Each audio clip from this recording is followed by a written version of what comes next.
యాదాద్రి భువనగిరి జిల్లా ఆలేరు పట్టణ కేంద్రంలో ఆదివారం స్థానిక ఆర్యవైశ్య భవన్లో నిర్వహించిన అఖిలపక్ష కమిటీ సమావేశంలో కమిటీ నాయకులు మాట్లాడుతూ ఆలేరు రెవెన్యూ డివిజన్ ఏర్పాటు డెలిమిటేషన్ ప్రక్రియతో ముడిపెట్టకుండా వెంటనే గెజిట్ నోటిఫికేషన్ జారీ చేసి అమలు చేయాలని అఖిలపక్ష కమిటీ ఎమ్మెల్యేను కోరారు.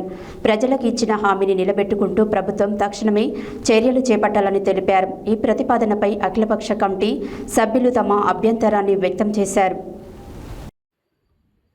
యాదాద్రి భువనగిరి జిల్లా ఆలేరు పట్టణ కేంద్రంలో ఆదివారం స్థానిక ఆర్యవైశ్య భవన్లో నిర్వహించిన అఖిలపక్ష కమిటీ సమావేశంలో కమిటీ నాయకులు మాట్లాడుతూ ఆలేరు రెవెన్యూ డివిజన్ ఏర్పాటును డెలిమిటేషన్ ప్రక్రియతో ముడిపెట్టకుండా వెంటనే గెజిట్ నోటిఫికేషన్ జారీ చేసి అమలు చేయాలని అఖిలపక్ష కమిటీ ఎమ్మెల్యేను కోరారు.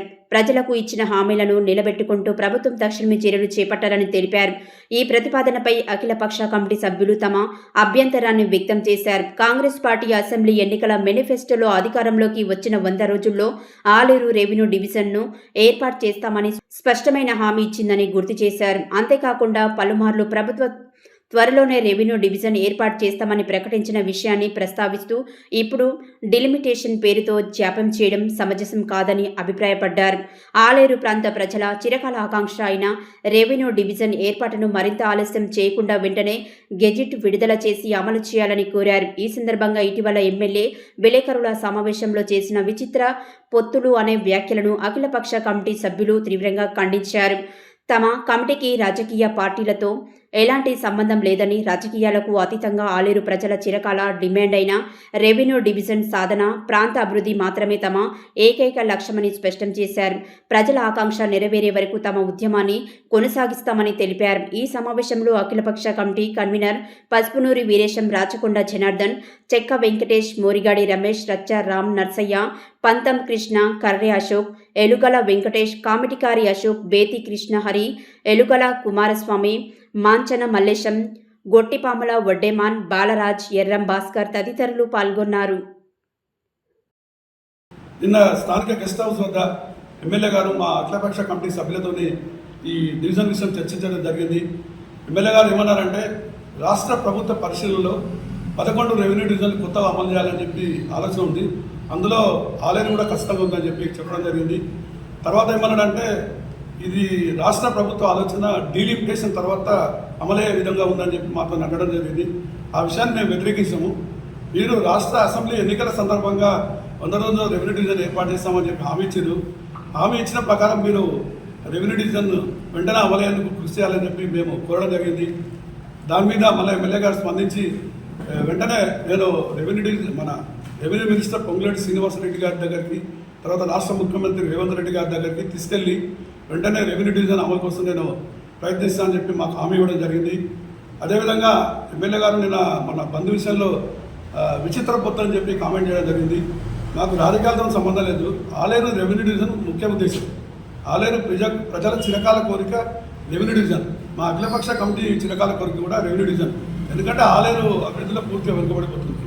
రెవెన్యూ డివిజన్ సాధన కోసం ఎమ్మెల్యే గారు వెంటనే చర్యలు తీసుకోవాలని చెప్పి మా కమిటీ తరఫున అభినందనలు పరిశీలన చేసినట్లయితే డీలిమిటేషన్ అనేది ఒకటి లింకు పెట్టి, రెండోది ఆలేరు కాన్స్టిట్యున్సీ మారినా మారకపోయినా నేను ఆలేరు నుండే పోటీ చేస్తా అని ఆయన చెప్పాడు.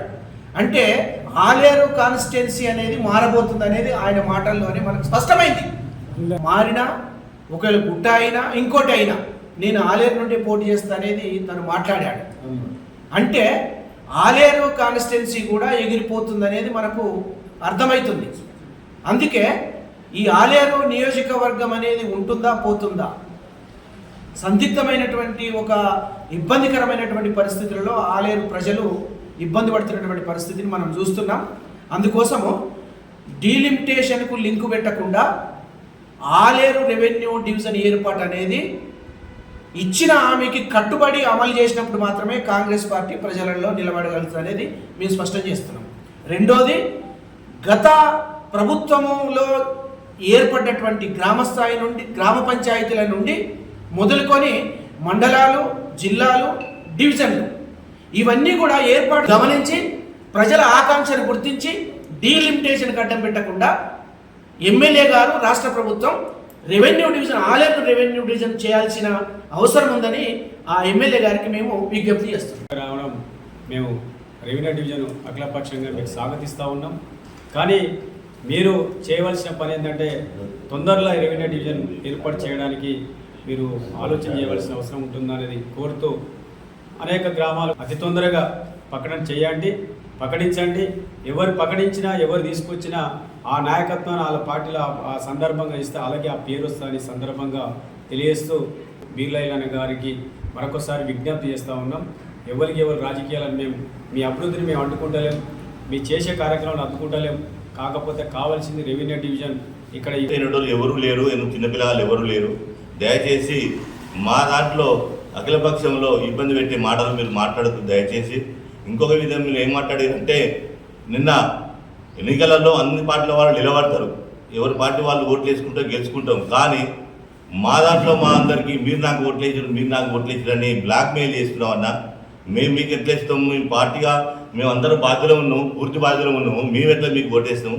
ప్రజలు నేను గెలిపించి నీ ఇచ్చిన హామీలకు నువ్వు చెప్పిన మేనిఫెస్టో ప్రకారంగా ఏమో చేస్తే ప్రయత్నం చేయి తప్పితే నువ్వు చిల్లర మళ్ళీ మాటలు మీరు పెద్ద మనుషులు మాట్లాడొద్దు. పెట్టుకుని నువ్వు రెవెన్యూ డివిజన్ ఏ విధంగా చేస్తావో తెలియదు. సీఎం దాన్ని పోతావా పిఎం దాన్ని పోతావా మాకు సంబంధం లేదు. నువ్వు ఇచ్చిన మాట రెవెన్యూ డివిజన్ ఖచ్చితంగా చేసి తీరాలి. మేము రమ్మంటే వస్తాం.